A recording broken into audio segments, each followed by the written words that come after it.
See, actually, if you observe second period, so the number of electrons in the, because second period contains only every element in the second period contains only two shells.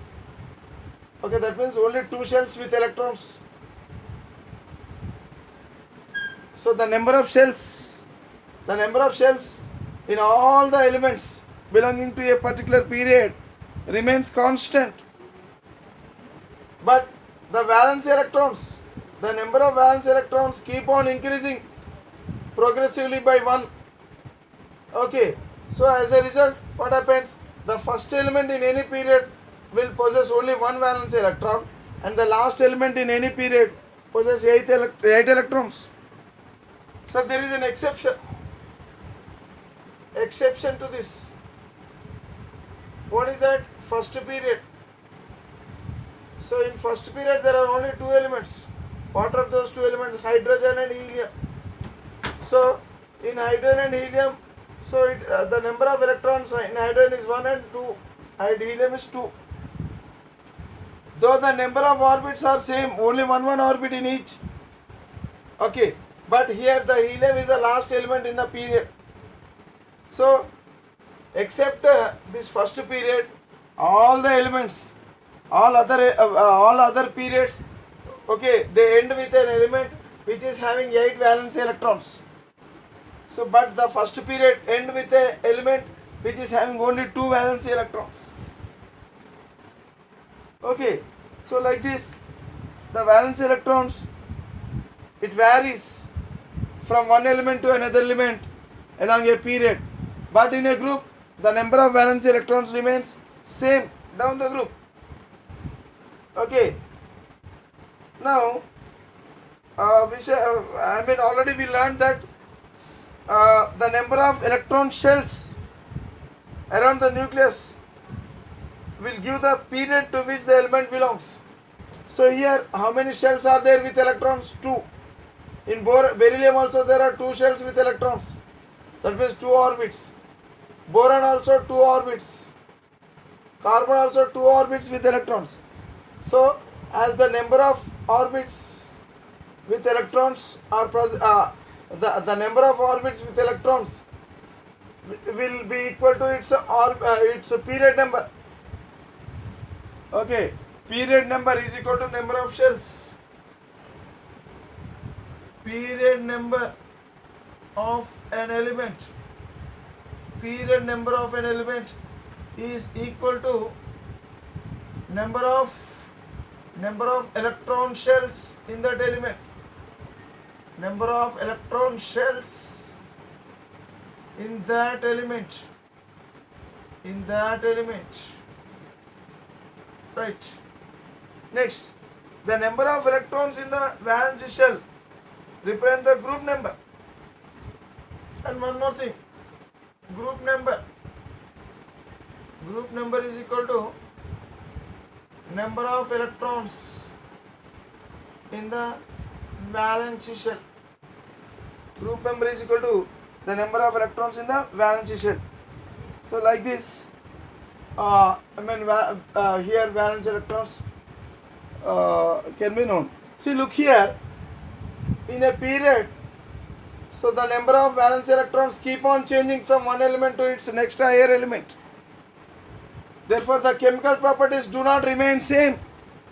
The chemical properties of this element is different from the chemical properties of this element, and from this element, and from this element, and this. So all these elements, they differ in their chemical properties because the number of valence electrons are not same.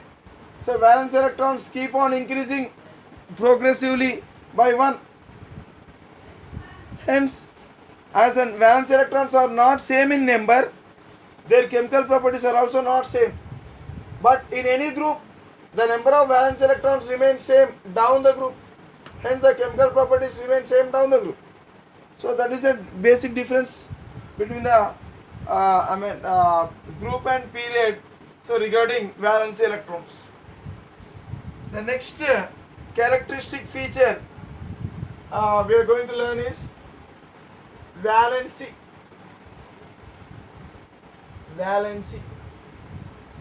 So we studied about valence electrons. Now we learn about valence.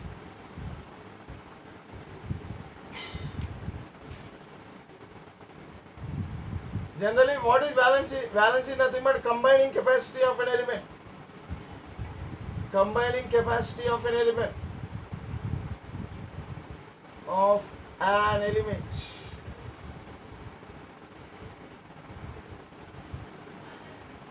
So the valency is different from valence electrons. If you see valency can be expressed in different two ways. For metals and for non-metals. Let us see how the valency will be for non-metals. For metals, valency is equal to valency electron number. For metals, valency is equal to valency electron numbers. So this is applicable for representative elements. Because representative elements are normal elements. So generally we will discuss more about the representative elements only. So the study of chemistry will deal more with the representative elements only. So that is why representative elements, how the valency vary in representative elements, we will learn. So for metals of representative elements, valence is equal to valency electrons, number of valence electrons. Valence is equal to number of valence electrons.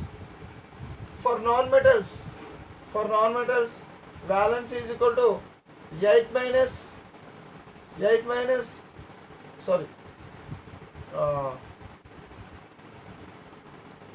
number of valence electrons minus 8. Number of valence electrons minus 8 for non-metals. So for non-metals, valency. So what is this one? V stands for valency.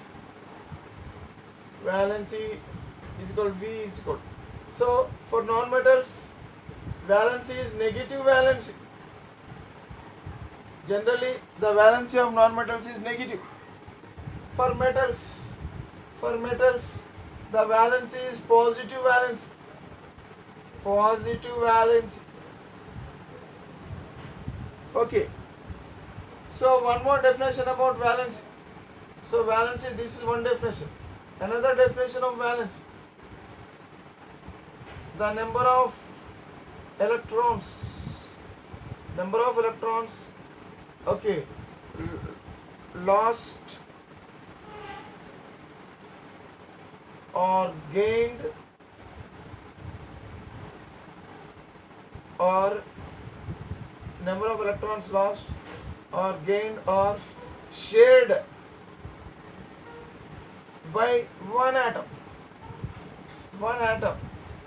Okay, the number of electrons lost or gained or shared by one atom to get a stable electronic configuration. To get stable electronic configuration is said to be valency. Simply, in simple sense, we can say the number of bonds, the number of chemical bonds formed by an atom, the number of chemical bonds formed by an atom in a molecule is also said to be valency. So like this, valency can be defined in several ways. So generally, valency of metals is positive, whereas valency of non-metals is negative. And valency for metals, it is nothing but number of valence electrons. And valency for non-metals is equal to number of valence electrons minus 8.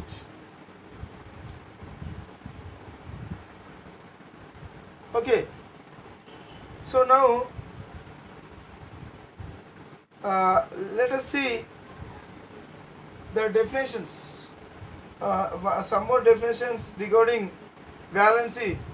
Valency with respect to certain standards, certain standard elements. So based on reference elements, how the valency will be defined. See, valency can also be defined with respect to hydrogen. With respect to hydrogen, valency. Valency with respect to hydrogen, how it varies. So along a period we will see. Always look here, always valency remains the same down the group. Valency remains same down the group.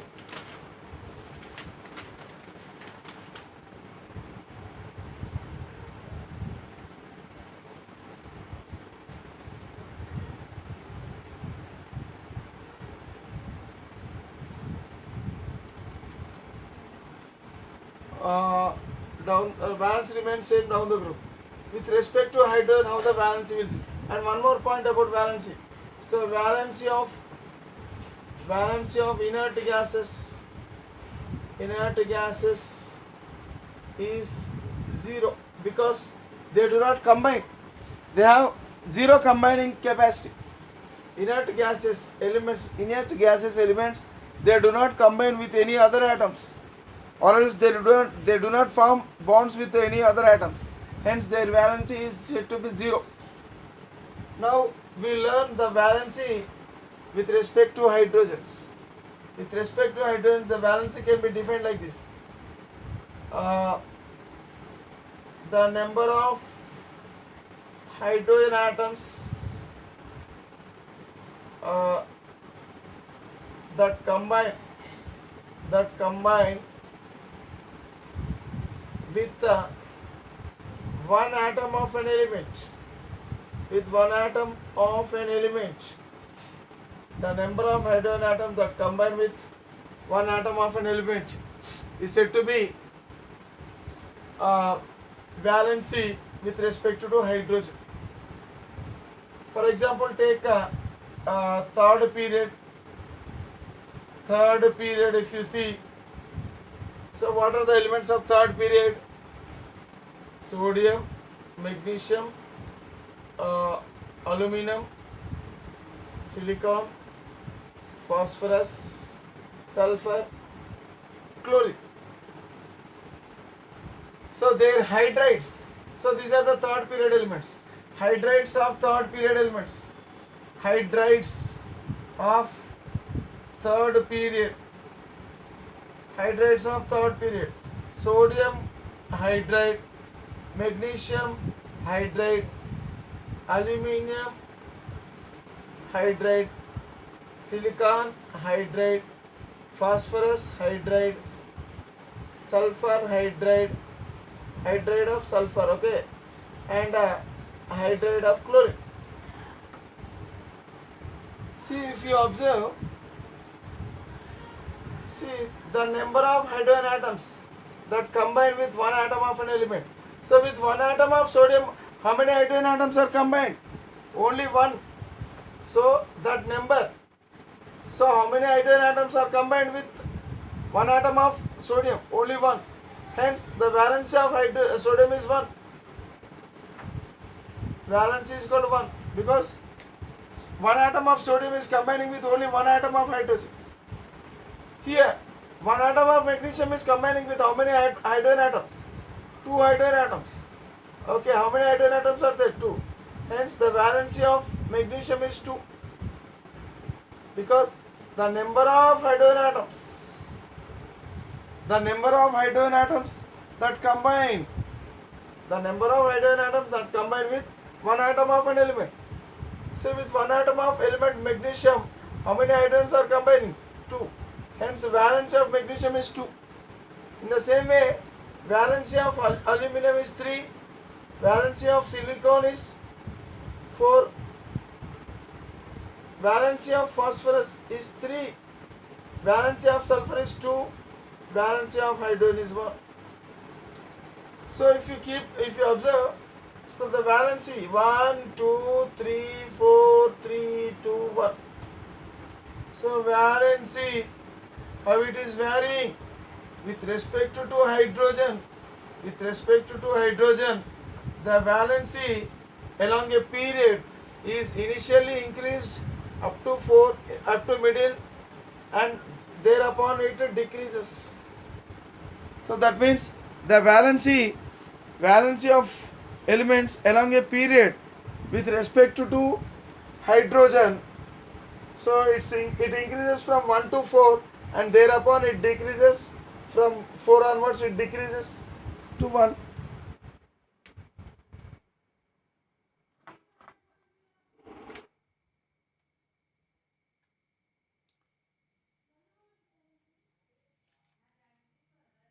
And the last element is argon.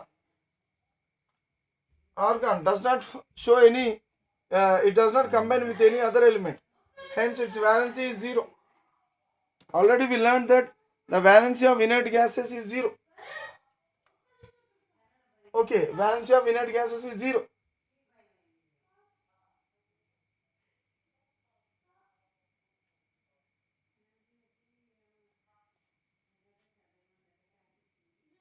Right.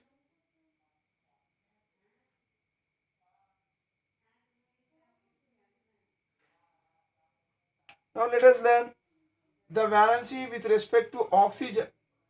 How the valency it varies with respect to oxygen.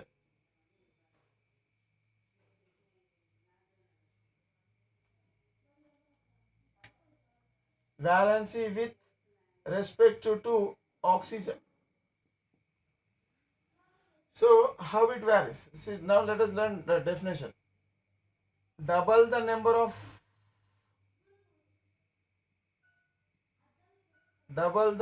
of oxygen atoms that combine, double the number of oxygen atoms that combine with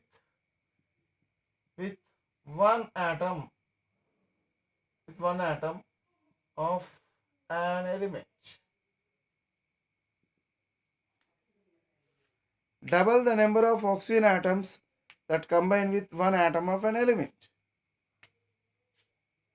So for example, take third period only. So third period. So what are the third period elements? Sodium, magnesium, aluminium, silicon, phosphorus, sulfur, chlorine and argon. Okay. Oxides of third period. So this is the formula of sodium oxide.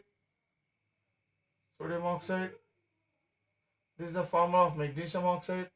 This is the formula of aluminium oxide. This is the formula of silicon oxide, dioxide. So this is the formula of phosphorus oxide, pentoxide. So sulfur, oxide of sulfur, okay, oxide of chlorine, and argon does not form any oxide. It does not form any oxide. See, if you see, first how many oxygen atoms are there? 1. See, double the number of oxygen atoms. So first we have to double the number. So it is double, only one oxygen, double it, 2.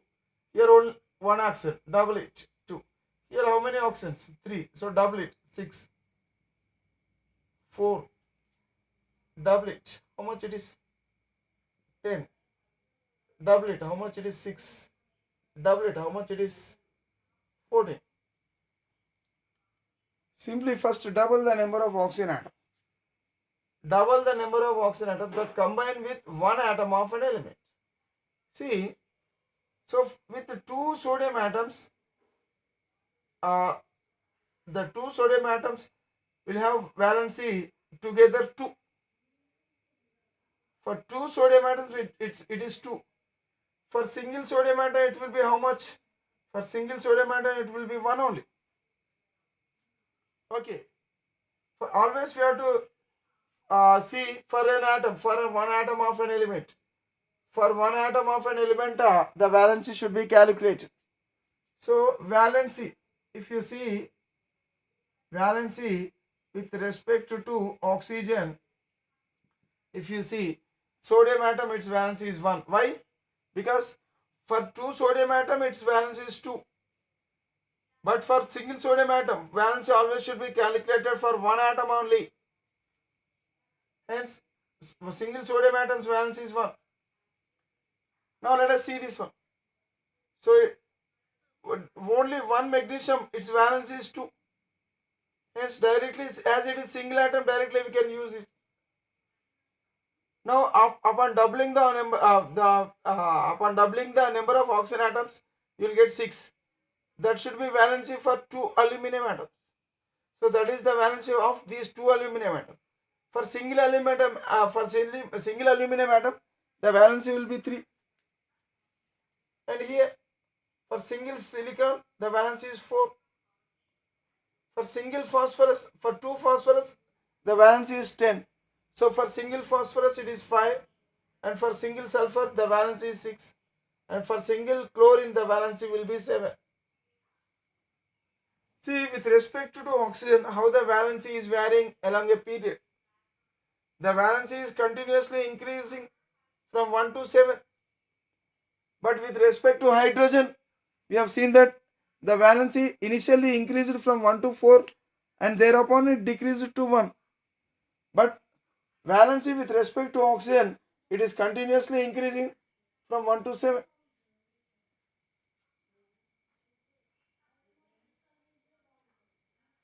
So like this, the valency can be discussed.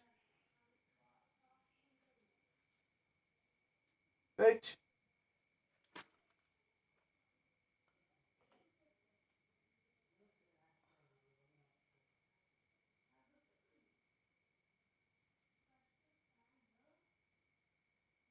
See, already we have seen the valency of non-metals is equal to it is negative valency. It is equal to number of valence electrons minus 8. So for representative elements, number of valency electrons is equal to group number. Already we have seen. So now we will learn about the next characteristic feature is next characteristic feature is atomic size.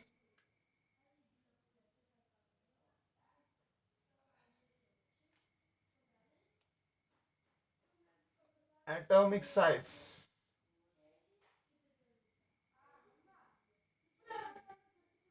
Atomic size, it is also called as atomic radius.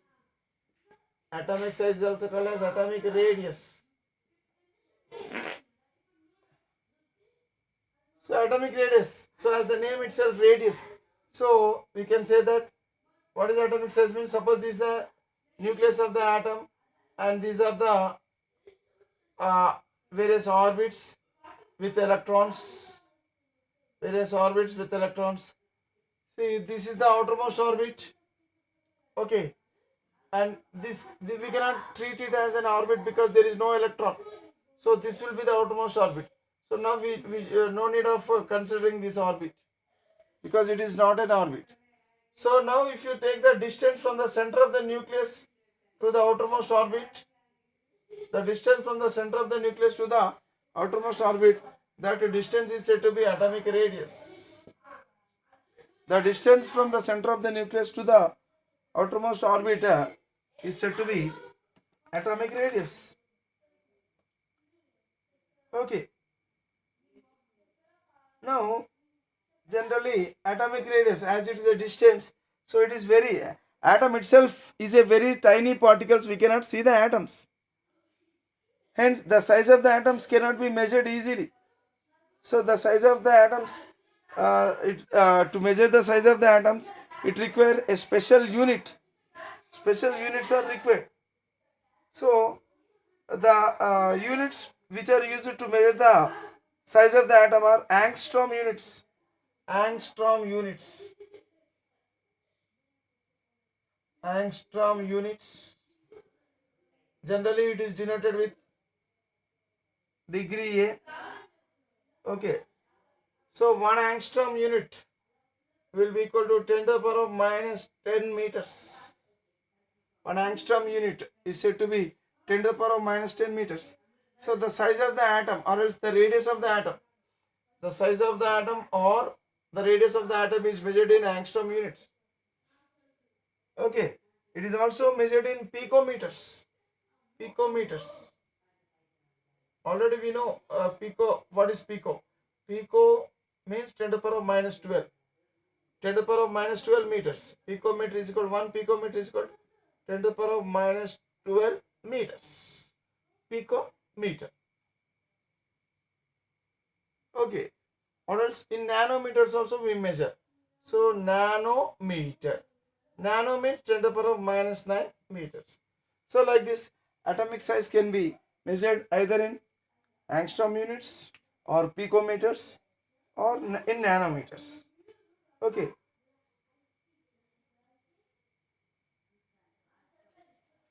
What happened to atomic size along a period and along a group? So now let us see how it varies along a period and along a group. Atomic size, sorry.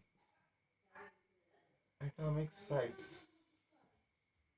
Generally we will write like AS. If you see in a group what happens as we move from down the group, down the group what happens? Number of shells increases. Number of shells increases. Okay. So when the number of shells increases, what happens? Therefore, atomic size increases. So down the group, the number of shells increases from one element to another element. From one element to another element.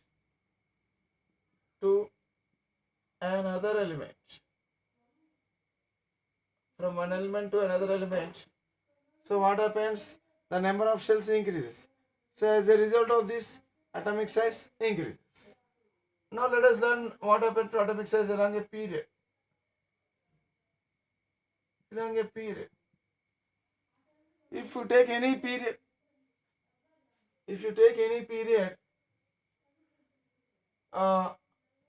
all elements will have same number of shells.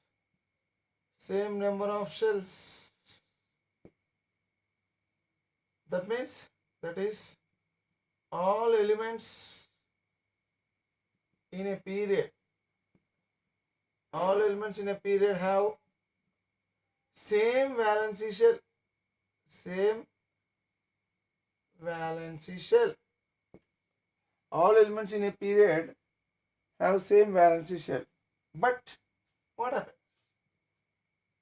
But the number of electrons and protons,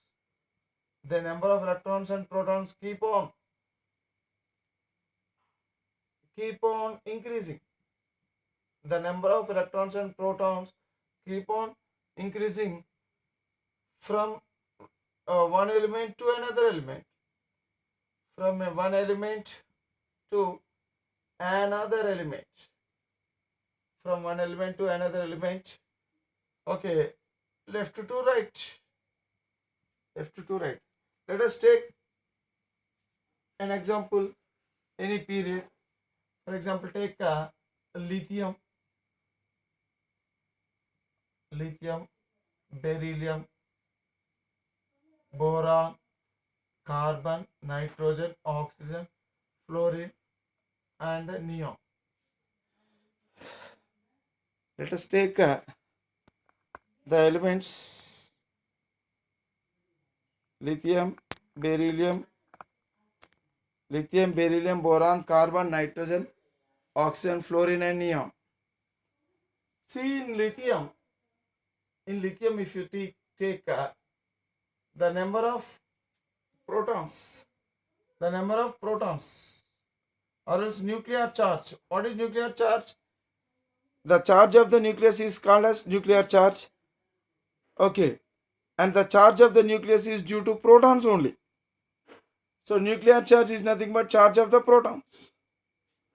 So here the nuclear charge of lithium is 3, whereas beryllium is 4, boron is 5, 6, 7, 8, 9 and 10. Okay, so but here the nuclear charge is keep on increasing. If you compare the atom of lithium, so lithium, it is having 3 positive charges, 3 protons, and how many electrons? 3 electrons. So this is lithium. If you see beryllium, beryllium is having 4 positive charges in the nucleus and 2 electrons in the first orbit, and 1 more electron is added. So that means 2 electrons in the second orbit. So this is beryllium. And if you see boron, so how the boron atom will be? It contains 5 positive charges. Boron contains 5 positive charges in the nucleus, 2 electrons in the first orbit, and in the second orbit there are 3 electrons. Okay, see, the number of positive charges are increasing, and at the same time the number of electrons are also increasing. But here in lithium, the distance from the nucleus and the second shell is same. In lithium and beryllium also, because in beryllium also the distance between the nucleus and second shell should be same, because there are only 2 shells, even in beryllium also, and even in boron also there are 2 shells only. So that means the distance between the nucleus and the second shell in all the cases should be same. But it is not so, because the nucleus is more powerful as we move from lithium to beryllium and beryllium to boron and so on. So the power of the nucleus is becoming more stronger and stronger. As a result, the nucleus will show more force of attraction in beryllium than in boron, because nucleus is more powerful. Hence it will try to pull all the electrons towards itself. As a result, the second shell will come closer in beryllium to the nucleus than in lithium. In the same way, boron. So the nucleus is still more powerful in boron than in beryllium. As the power of the nucleus is increased, what happens? It will try to pull all the electrons with more force of attraction. As more force of attraction is shown by this nucleus on the valence electrons, so all the electrons will come still closer to the nucleus. As a result of this, what is happening? So the size of the atom, gradually it decreases. Size of the atom gradually decreases along a period. As we move from left to right, the size of the atom decreases. Why? Because the entered electron, the electrons are added to the same shell. But the nucleus power is increasing. As the nuclear power is increasing, so the nucleus will pull all the electrons towards the closer. In this case, it is showing more force of attraction over the last electrons. Hence, all the electrons will be pulled with stronger force of attraction. So therefore, the second shell will come closer to the nucleus. So like this, when compared to boron, in carbon, there are 6 positive charges. So that means here the shell will come some more closer to the nucleus. So as a result of this one, so what happens? The size of the atom gradually decreases. So along a period, the size of the atom decreases because the nuclear force of attraction increases, but the added electron is into the same shell. Added electron is into the same shell. In a period, all the elements will have same valency shell. The same valency shell means the shell distance from the center of the nucleus will remain same. But here the thing is, nuclear force of attraction is increasing. As the nuclear force of attraction is increasing, so the attracting ability of the nucleus on the electrons will increase. Therefore all the electrons will be packed closer towards the nucleus when the nuclear power is more. So as a result of this one, the size of lithium, size of beryllium, size of boron, size of carbon, nitrogen, oxygen and fluorine. So like this the size, it keep on decreasing. Right? Fluorine.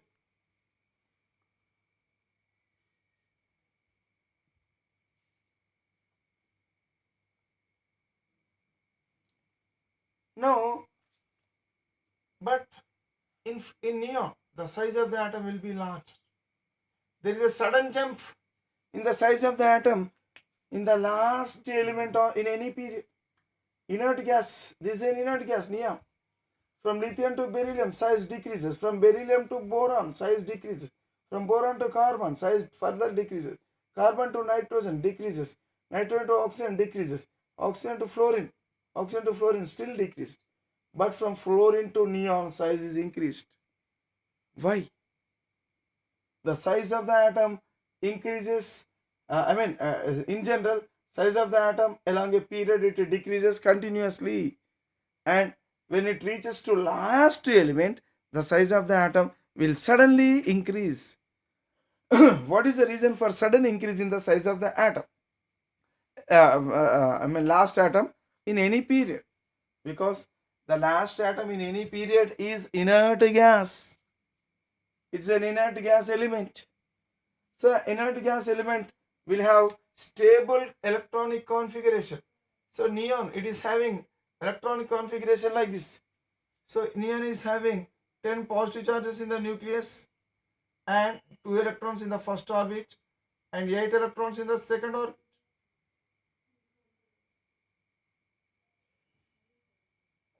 Oh.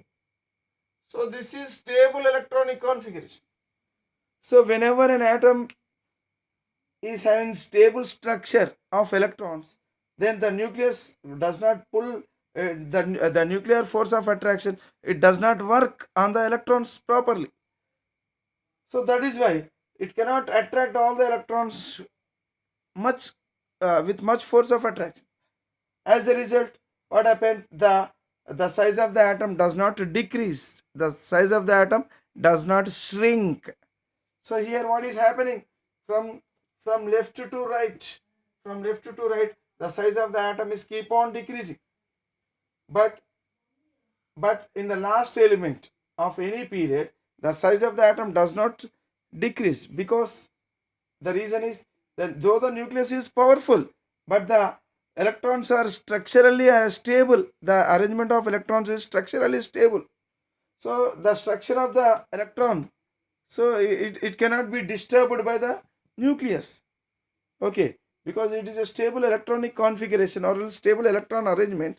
So the nucleus cannot disturb the stable electron arrangement. As a result of this, what has happened? The size of the atom does not decrease.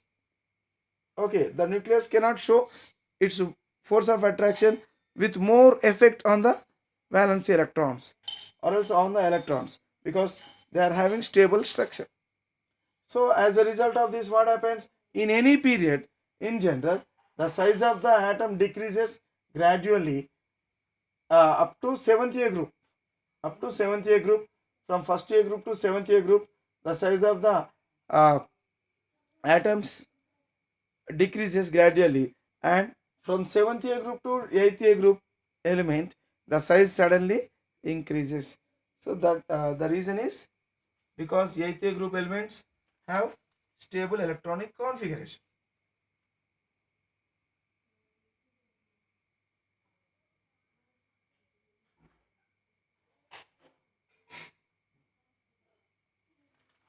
So like this, the size of the atom we can discuss.